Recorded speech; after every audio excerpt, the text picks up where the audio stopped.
ನಾವೇನೋ ಬಿಂಬಿಸಲ್ಲ ಲೇ ಓಟಿ ಎಣ್ಣೆ ಹೊಡೆದಿದ್ಯೇನೋ, ನಾವೇನೋ ಬಿಂಬಿಸ್ತಾ ಇದೀವಿ, ಅಲ್ಲಿ ಊತ ಹಾಕಿದೀವಿ ಅಂತ ಅವನೇ ಹೇಳಿರೋದು. ನಾವು ಧರ್ಮಸ್ಥಳದ ಬಗ್ಗೆ ಮಾತಾಡ್ತಾ ಇಲ್ಲ, ಮಂಜುನಾಥನ್ ಬಗ್ಗೆ ಮಾತಾಡ್ತಾ ಇಲ್ಲ.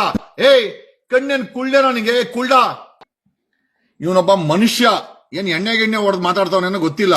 ನೋಡಿ, ಇವನಿಗೆ ಹಿಂದೂಗಳ ಬಗ್ಗೆ ಕಾಳಜಿನೇ ಇಲ್ಲ. ಸತ್ತವ್ರು ಯಾರು? ಸತ್ತವ್ರು ಯಾರೋ ಸತ್ತಿದ್ರೆ ಆ ಸತ್ತವ್ರದ್ದು ಮಾಹಿತಿ ಇರ್ಲೇಬೇಕಲ್ಲ. ಸತ್ತೋರು ಯಾರು? ಅದಕ್ಕೋಸ್ಕರನೇ ತನಿಖೆ ಮಾಡಕ್ ಹೇಳ್ತಾ ಇದೀವಿ ಸರ್ಕಾರಕ್ಕೆ. ಸತ್ತೋರು ಯಾರು ಅಂತ ನಮ್ಮನ್ ಕೇಳಿದ್ರೆ ಹೂತಾಕ್ದವ್ರು ಅವನು, ಹೂತಾಕ್ದವನು ಹಿಂದೂ ಹೆಣ್ಮಕ್ಳು ಅಂತ ಹೇಳ್ತಾವನೆ. ಈ ಕುಡ್ಕನ್ಗೆ ಸತ್ತೋರು ಯಾರು ಅಂತ ಅಂದ್ರೆ ಅವ್ನ್ ಗೊತ್ತೇ ಇಲ್ಲ ಅಂತ ಆಯ್ತು. ಟಾಪಿಕ್ ಗೊತ್ತಿಲ್ಲ ಆದ್ರೂ ಮಾತಾಡ್ತಾವನೆ. ಆಮೇಲೆ ಸತ್ತಿರೋದೆಲ್ಲ ಹಿಂದೂ ಹೆಣ್ಮಕ್ಳಿಗಂತ ಈ ಓಟಿ ಗೊತ್ತು. ದೊಡ್ಡ ಕುಡ್ಕ ಇವನು.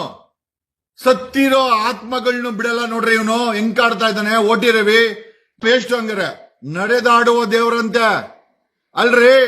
ಒಬ್ಬ ಹಿಂದೂ ದೇವಸ್ಥಾನವನ್ನ ಕಬ್ಜಾ ಮಾಡ್ಕೊಂಡು ವಂಶ ಪಾರಂಪರವಾಗಿ ಹಿಂದೂಗಳನ್ನ ಇವತ್ತಾಗಿರೋ ಕೊಲೆಗಳು ಯಾರು ಮಾಡಿದ್ದೋ?